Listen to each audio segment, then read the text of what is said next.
Welcome. This is Barry Jones from Angelic Wisdom, and we're here for our monthly Angelscope for the sign of Cancer for May 2022.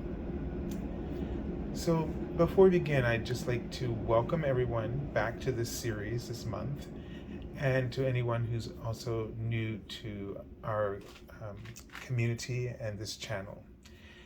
So just a few things I want to make you aware of. The first being that I have already recently recorded last week the May general monthly reading.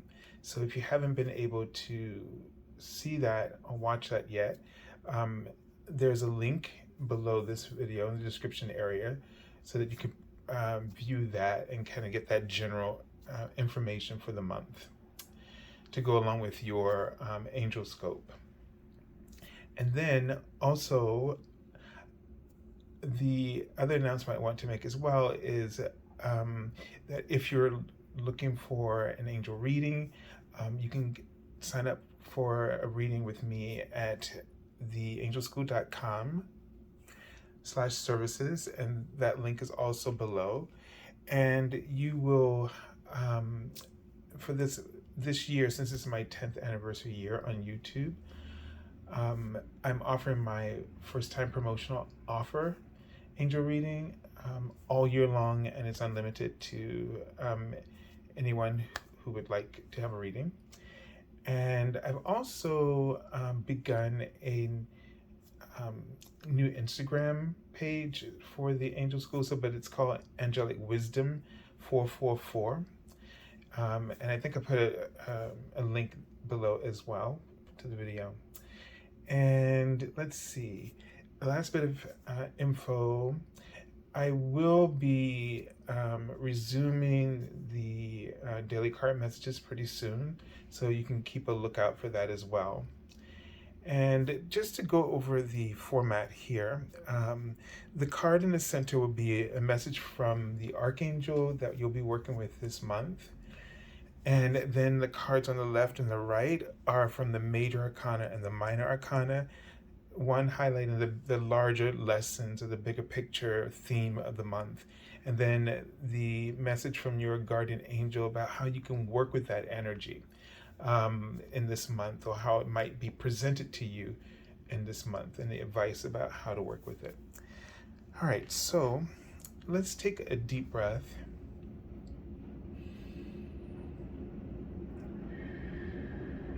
And as you breathe in, just focus on your heart center. And the angels are surrounding you.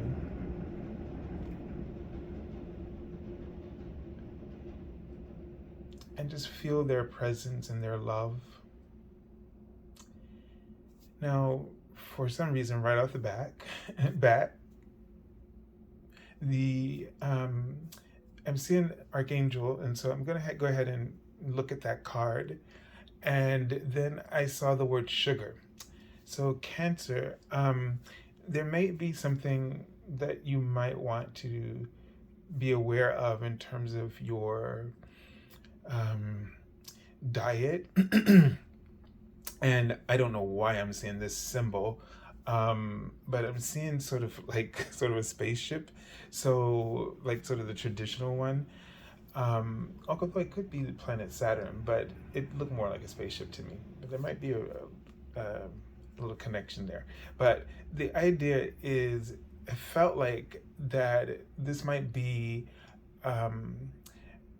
some challenge for you in terms of connecting with your higher self. And even if some of you are star seeds and you're trying to connect in with other celestial energies or energies from other star systems, that the sugar might be one of the things that you might want to pay attention to, and kind of, I'm not going to say cut it out, but I feel like the Saturn aspect is coming up because it's a bit of a challenge for you, but it will also amplify your frequency and keep your connection clear. So I saw this very, very tall tree with a moderate size width for the trunk of the tree, but it just felt like it was really taller than usual, just the trunk itself. And so there's this. It feels like if you've been trying to really connect in with higher guidance or guides or ascended masters from other dimensions, that you are going to want to make sure that you restart reducing your sugar intake as a way to help you to have more clarity. And I mean, sugar is sort of, I'm no expert about it, but I just from my own experience, it can really throw your body off in ways, so in terms of, I think, focus and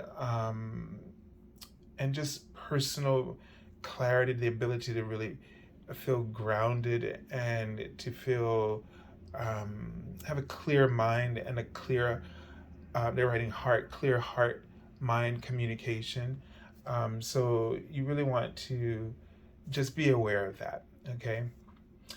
And they're giving me this sense that the branch of the tree is almost sort of feeling like this huge umbrella, and they're saying if you connect with the angels, that they will and pray to them to help you to reduce your intake or your need or dependency on sugar. Okay. And they write that many people are very dependent on it. So here you have Archangel Christine. And Archangel Christine is the twin flame of Archangel Jophiel. And they have a retreat over the northern China. So Archangel Christine, when she comes in, she can help heal you with the Christ light. And what she does is she touches your crown chakra and pours the Christ light through you. And she helps to activate your own wisdom. And she's indicating to me, especially those like if you're in terms of shadow work, or those aspects of you that you don't want to look at. I don't want to say it like that. It's almost as like there are parts of ourselves that we just can't see, where things are murky, and she can really sort of bring this brilliant, shimmering Christ energy into you to help you to be able to illuminate those shadows with your own light, meaning your own wisdom and understanding. And I think that's really the aim here, is to connect you with your body's wisdom, to connect you with your own wisdom, your own spiritual wisdom, to know your body, to start thinking and connection, listening to your body in terms of what you need, and to give you the strength to be able to encouragement to listen to your own body's wisdom. All right, let's take a look at the message, okay, from the Major Arcana. So this is the typical which would be typically titled the Hierophant. Here it's Wise Counselor, okay? And so this is a card about traditions, things that we're a part of our culture, or things that we're used to doing. It could be a religious practice, it could be any type of practice. And they're writing the word energy. So they really want you to focus on your energy. And I feel like being aware of your energy and the potential of your energy, and being aware of when your energy feels like it's on, and then when it feels like it's off, right? And where you may find that you're using sugar to compensate is because of a lack of energy, or or a lack of clarity in your energy. So, for instance, I get this feeling, it's been a little common thing going about balance in your energy in terms of input and output.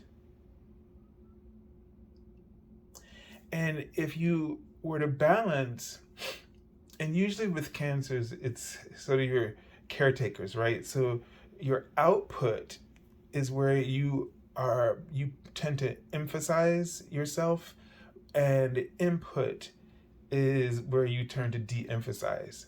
So the idea here is that if your output was more in relationship to input, in balance with your input, meaning that if you were pouring energy, some energies into your own nurturing your own goals and your own desires, that you would feel more energetic naturally, and therefore you would find that it would be easier for you to recover from, like, an addiction to sugar. So you would find yourself not needing that supplement to kind of give you that boost, or to help you to feel good, or to bring a little sweetness into your life that's missing from the lack of attention that you don't give to yourself, because you're always giving it to others. That's helpful. All right, so let's take a look at how you can work with that energy. So the Page of Earth. Now he's holding a letter that you could have gotten from, and he has a book here. And it could be any kind of news that you might receive about an opportunity. They're writing the word energy again. So this should be, if you haven't already put something into motion, but start putting your energy into something that you want to come back to you. Meaning, if you were gonna do some training for some work that you wanted to start doing, or something that has been a hobby. I don't know why I just saw that word, but I just saw the word handbag, right? And my thought was like somebody making handbags or something. I don't know if that's true, but let's just say you have a hobby, and let's just take this for instance. Maybe you like handbags or what have you, and instead of always just putting your efforts, or going out and shopping, because that can also be a thing too, to kind of make us feel better, that you might want to think about something that you want to do, that you want to create for yourself, something that gives you as much joy as that thing that you always shop for, to help, that you use to replace the feeling that for something that you want. So we go out and buy the handbag because it makes us feel good, because we just have no other way of making ourselves. That's the first way we think of. It's like it's become a default of making yourself feel good. Whereas you could go out and invest your resource and your talent into something that makes you feel equally good, and start getting compensated for that. So there's an opportunity, if you pay attention to how the imbalance of your energy is in terms of input output, right? And so you have too much output in your energy and not enough input. So it might cause you to try to make life sweet, whether it's with sugar, or if it's spending purchases that are just unnecessary. Just use them to fill the gap. And so instead of trying to fill the gap with something you don't need, or something that, like sugar, that you don't need, that will, give you this false sense of energy, and then you plummet, replace that with something that you value and that gives you natural energy and that inspires you, and replace that, and then get compensated for that as well. Okay? So call upon Archangel Christine to give you the wisdom to see clearly what it is into those shadows, and what you're doing and what's hiding in those shadows, the energy that's being just sort of sucked, drained from you. And then take that energy back, take your power back, and invest it in something that has immense value to you, and that will be of immense value to others, so that you're getting compensated, that your output and your is compensated, in terms of your input output. Okay, I don't know why I'm a little bit of trouble today speaking, but I think you understand what I'm saying. So I send you lots of love and angel blessings.